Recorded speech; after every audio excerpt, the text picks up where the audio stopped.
Não sei, só sei que foi assim. Relembrando aquela velha frase de Chicó do filme O Auto da Compadecida que a gente começa agora. Essa é uma postura, gente, adotada por muitas pessoas no mundo corporativo. E é preciso saber lidar com isso da melhor forma possível, principalmente porque você está muito mais tempo na empresa e que você pode ser engolido por coisas que não fazem sentido mais. E se você está perdido aqui, eu sou Gil, eu tenho mais de 15 anos no mundo corporativo e a minha missão aqui é te ajudar a ser promovido em qualquer empresa. Se esse vídeo te agregar alguma coisa, se inscreve e ative as notificações. Se não agregar, aí segue sua vida e vai consumir um conteúdo que faça sentido para você. Beleza, eu ouvi uma história, gente, mais ou menos assim. Uma pessoa uma vez chegou para falar com o diretor da empresa e recebeu um papelzinho lá na portaria que disseram para ele que ele só poderia sair se tivesse assinado. Quando ele terminou a reunião com o diretor, ele desceu e chegando lá ele lembrou que não havia assinado o papel. Ele tentou sair, mas o porteiro falou assim, você só pode sair com uma assinatura. E aí, o que aconteceu?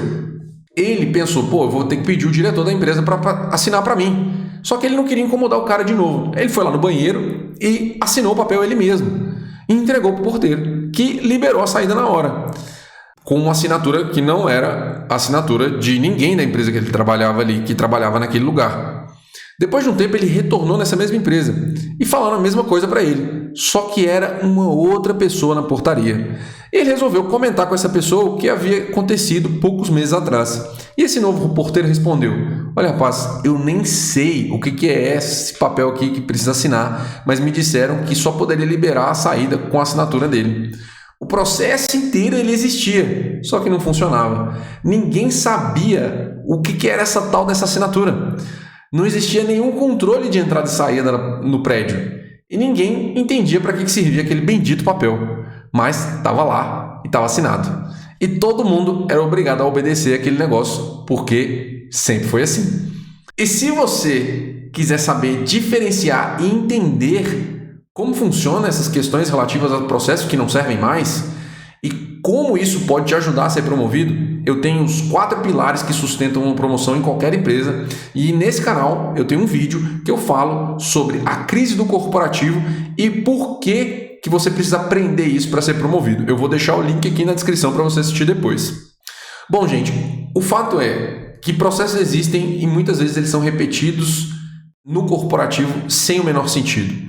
Eu mesmo tive um caso em que eu enviava um relatório toda sexta-feira para um grupo de pessoas e até que um ponto que eu resolvi entender se as pessoas estavam lendo o relatório. E no final eu descobri que ninguém estava lendo. Ou seja, eu estava gastando um tempo danado para poder elaborar um relatório todo bonitinho, digamos assim, um dashboard, papapá e tal, só que ninguém estava comprando aquele trabalho. Bom, a gente tem que expandir essa ideia. Então, o que eu quero dizer com isso? Existem reuniões que elas estão lá porque sempre foi assim. Aprovações que passam por 5 pessoas, só que uma só poderia tomar a decisão. Eu descobri que muitas vezes eu consigo decidir pelo meu chefe. É só a gente estar muito bem alinhado. E aí, quando alguém pede uma aprovação, é só falar, estou aprovando no lugar do meu chefe. É muito simples. Agora, quem tem coragem de fazer isso? Você já parou para refletir se você tem coragem de aprovar algo no lugar do seu chefe? Se isso não for uma realidade para você, gente, pode ter certeza que você precisa trabalhar uma competência aí para que você consiga ter confiança de exercer, entre aspas, uma função acima da sua. Porque se você não é visto como uma pessoa que pode ocupar um cargo já além do seu, você não vai ser promovido. Portanto, o que eu quero dizer? Esses processos criados que as pessoas fazem e o problema nem existe mais, acontece o tempo inteiro no mundo corporativo. A burocracia, ela não nasce daquelas pessoas que estão mal intencionadas. Ela nasce de pessoas que estão ocupadas demais, que nunca pararam para perguntar, por que eu faço isso aqui? Será que alguém está lendo? Entende o que eu quero dizer? Qual que é o resultado que isso gera?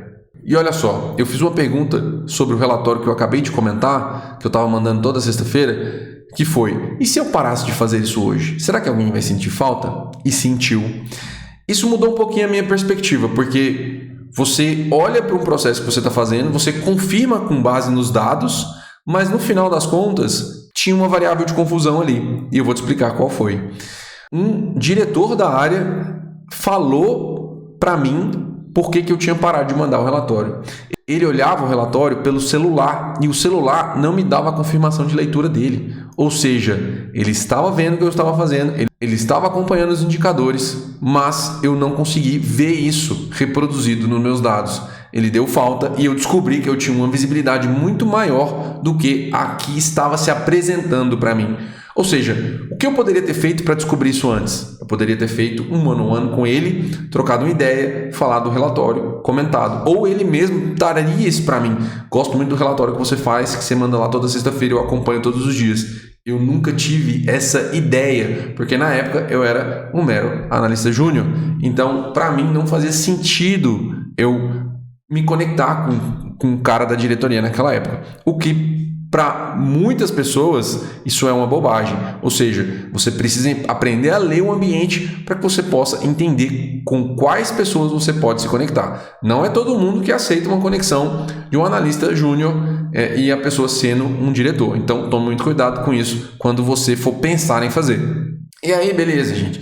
Existe uma diferença muito grande entre você estar ocupado e você estar sendo produtivo. Eu falo muito isso.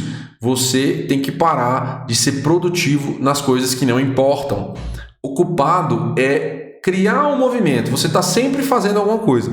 Produtivo é o seu resultado final. Se você está só fazendo coisas sem um resultado concreto no final, você está simplesmente ocupado e não entregando um resultado concreto que pode fazer a diferença para que você possa ser promovido. Você, por exemplo, pode ter uma equipe em movimento constante e uma empresa completamente estagnada. E todo mundo está trabalhando, todo mundo está se esforçando. O maior inimigo da produtividade real, aquela produtividade que de fato entrega resultado, não é a preguiça. É um processo que ninguém pergunta por quê. É uma reunião que virou um ritual que todo mundo repete as mesmas coisas. É uma tarefa que virou hábito sem ninguém lembrar por que ela serve. E antes de executar, você vai se perguntar: por que eu estou fazendo isso? Essa tarefa, ela me aproxima ou não do meu objetivo final? Eu quero ser promovido. O que eu preciso fazer para ser promovido? Você sabe? Esse processo que eu estou fazendo, ele gera um resultado real no final ou não? Qual é a minha busca? Percebe? Veja que todos esses questionamentos, eles carregam atrás deles processos e decisões que você tem que tomar anteriormente. Você precisa saber para onde você vai. Você precisa saber para qual área você gostaria de crescer. Ou você é simplesmente uma assinatura num papel que ninguém vai ler. Eficiência, gente, não é fazer mais, é parar de fazer o que não serve. O que hoje existe nas suas atividades que sempre existiu, mas que poderia ser diferente? Me conta aqui nos comentários, comenta aí. E se você quiser ter um time que realmente produza os resultados que você deseja e não apenas se ocupe, clique no link aqui da descrição e assista meu treinamento de 5 minutos. Nele você vai entender todo o meu método que eu saí do chão de fábrica para virar gerente regional de projetos da América Latina. Te vejo no próximo vídeo.